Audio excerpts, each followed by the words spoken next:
Hey guys, welcome back to my channel, and it's Debsy, and the place to be, it's Debsy. Bloop, that's me. Boop, Debsy. Hey guys, I hope everybody is having a great Wednesday. We are halfway there. An announcement. I am off again tomorrow for no apparent reason. I'm off tomorrow for no apparent reason. I just decided to take the day off because why not? Actually, I took the day off for tomorrow because I thought that my mom would need my help with Jack since we were getting the hardwood floors done in the living room, but they're done. And Dolly asked me today, she was like, well, are you still going to take the day off? Or are you going to give the day back? I was like, what are you, crazy? No, I will be taking the day off for no apparent reason, which is awesome because tonight is the finale of Vanderpump Rules. Oh my God. Next week is the finale. So listen, I cannot wait. I feel like it's going to be like an hour and a half episode tonight, or maybe longer. So can't wait. But I digress because last night I watched Real Housewives of New Jersey. So let's get into the Real Housewives of New Jersey. First off, Jen Fessler, her mom and her aunt went over to Margaret's house, and Marge Sr. was there. And they had a little dinner. So Jen Fessler's mom and her aunt are twins, like exact identical twins, and they like to dress alike. I'm gonna tell you, those two were wild. They started talking about Ireland. Of course, Margaret dragged Danielle into it, and then they were talking about Teresa and Melissa.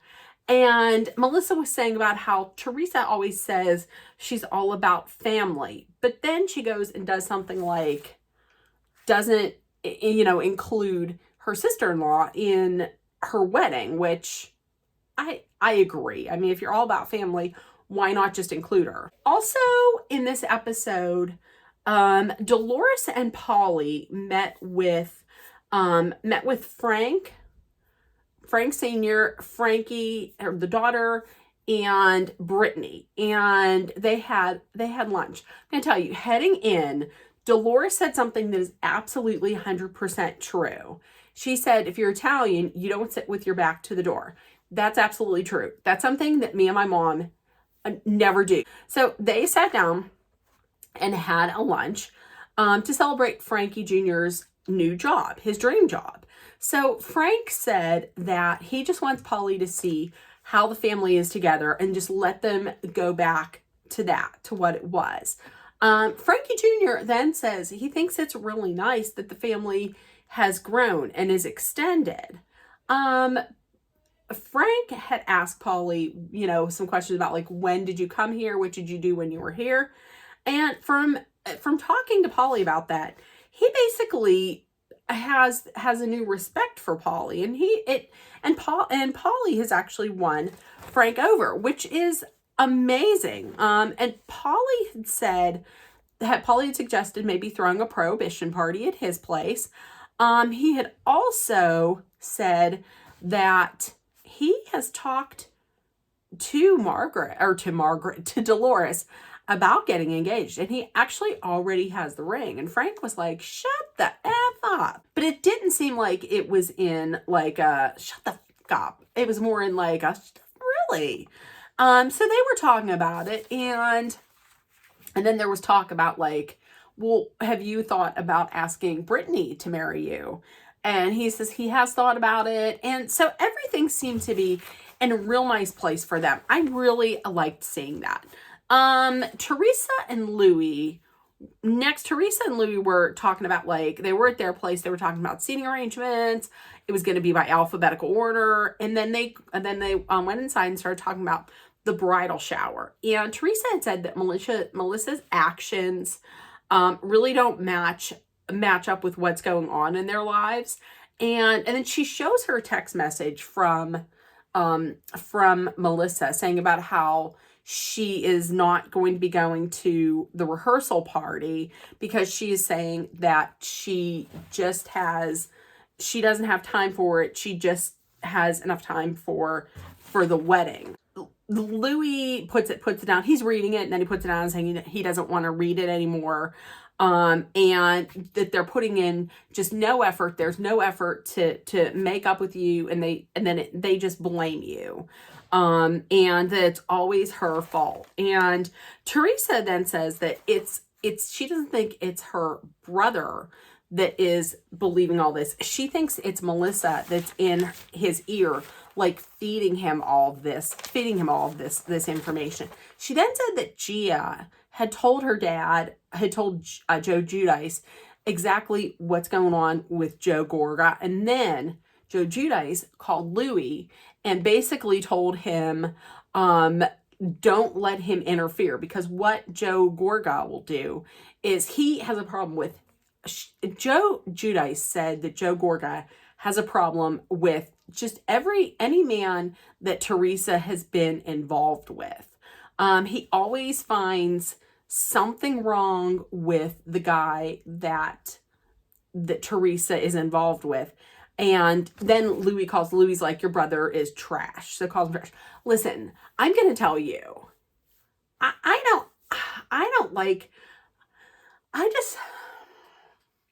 listen, there have been times when I have not gotten along with my brothers on something, and there have been times when I have maybe said to my mother or to a friend like something about my brother, and I have maybe called him a name or something. But listen, don't you go, if you're outside family, don't you go talking about my brother. I don't like that. I don't like that at all. Next, Danielle and her mom were talking, and you come to find out, and they were talking about her brother. You come to find out that her brother not only isn't talking to Danielle, but has also iced out their mother, because their mother has taken Danielle's side. And Danielle was saying he has to be in pain, he has to be lost, there has to be something else going on. They both think this. And the thing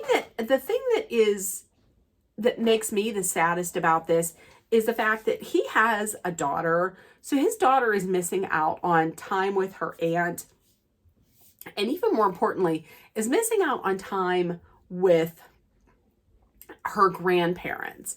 I mean, and that is such a special time in a child's life. So to see that he's like just actively letting her miss out on this precious time with the grandparents especially, it's really sad. I mean, it's sad. It's all I could say. I really hope that in the future that they can get over this, because there's no good that can come out of that. When a child loses that bond and that relationship with their grandparents, it's terrible.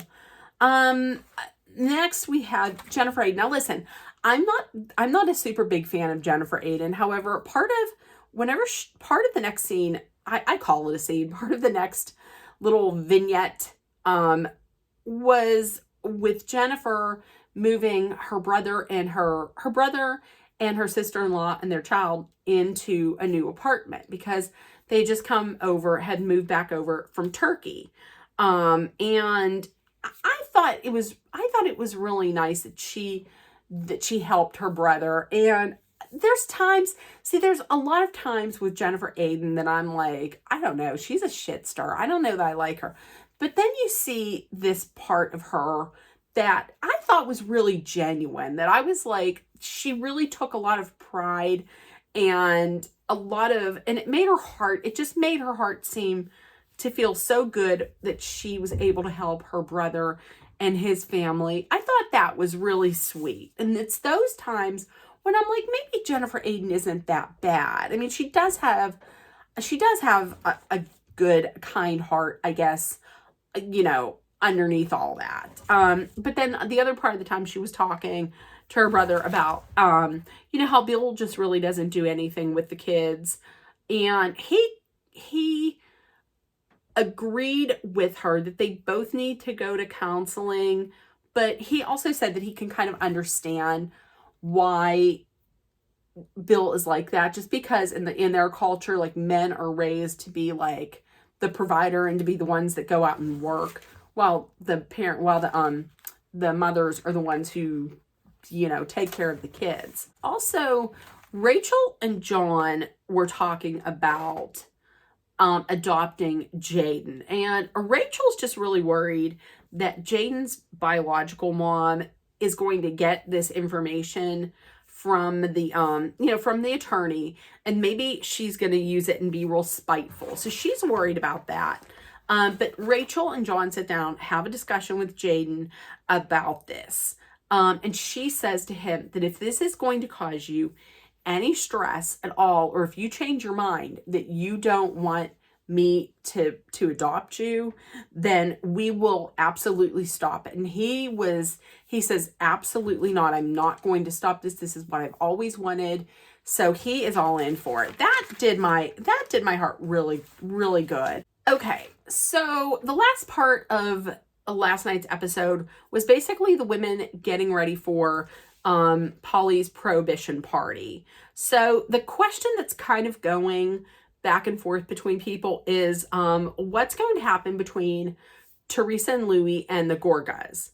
Also, Margaret and Bill are talking.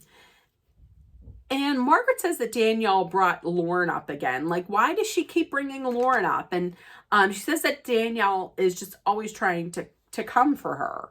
They then go over to John Fuda and Rachel Fuda. And John tells Rachel that he asked Nate, which is Danielle's husband. He asks Nate why Danielle called Rachel a rat. And Nat had said that Danielle thought she was speaking to Rachel in confidence. And then Rachel goes and tells Margaret. Well, Rachel says that she was doing that just so she could have her friends back, so she could have Margaret's back.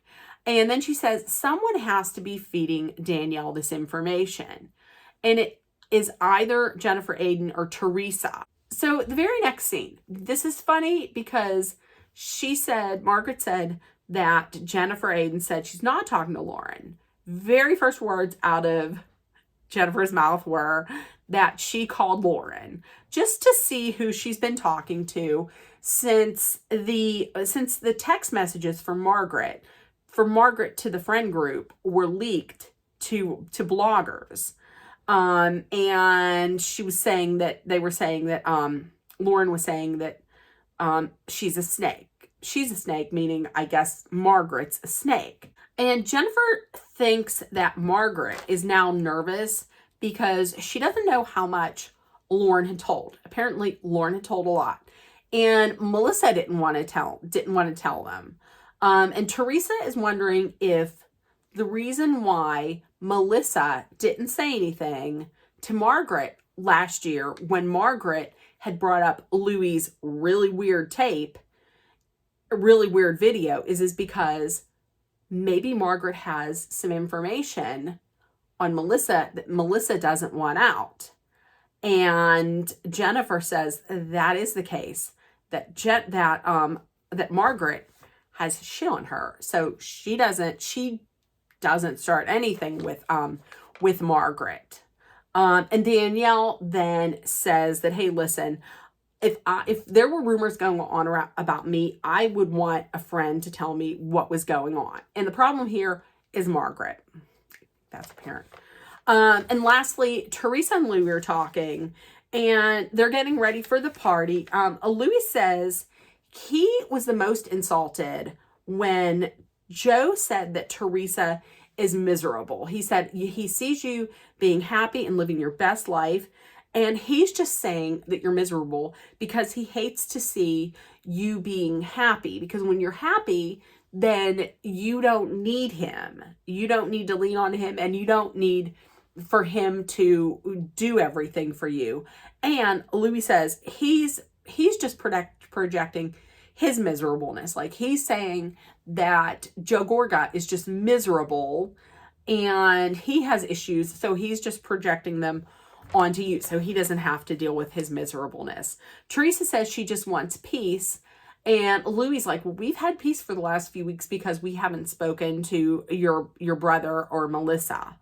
Louis says that Louis then says he's getting ready to react. So I guess, karma. So I guess namaste Louis is going to be gone. And then she asks, are you going to talk to my brother tonight? And he says, I want to talk to your brother as much as I want to talk to a rat in the street.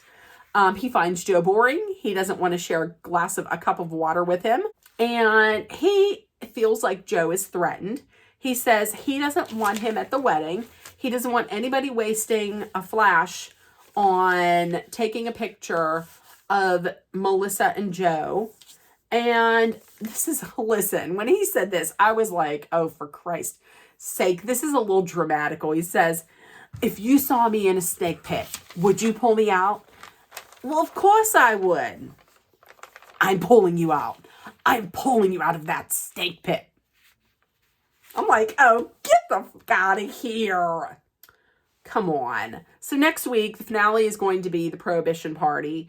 Oh, it looks like it's going to be a rager because Danielle is going to bring up the rumor that she heard about Melissa to Melissa. I don't know why you wouldn't just wait until not this big party, but I'm pretty sure producers would probably bring it up.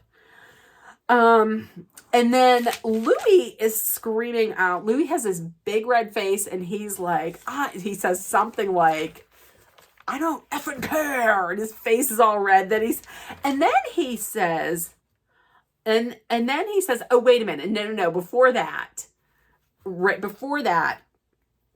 Rachel is screaming, what the fuck's happening? Or something like that. And Melissa confronts Teresa and you get this. Look at you. Look at you. Look at you. So there's that. And then you get Louis, his face all red, being like, I don't care, I have nothing to lose, or something like that. And then when I don't understand though why he says, I'm a winner. Look at me. I'm a winner. I'm a winner. To who? And is he pointing at Teresa? Is she some kind of object or something? I don't know. This is weird. And Joe's like, Joe Gorga's like, who the fuck is he talking to? So we'll see. I know that was really acting it out real well. So if you watched, please let me know. Tell me what you thought. And with that being said, if nobody told you today, which I don't know why they wouldn't, I love you. You're loved, seen, and heard. Please make sure that you put love, kindness, compassion, acceptance, hope, and positivity out there. Please, please spread acceptance and love to everyone, whether they're like you or not like you. Let's spread acceptance and love. And treat everybody as you would want to be treated. And let's take care of one another. And I will see you tomorrow. Bye, guys.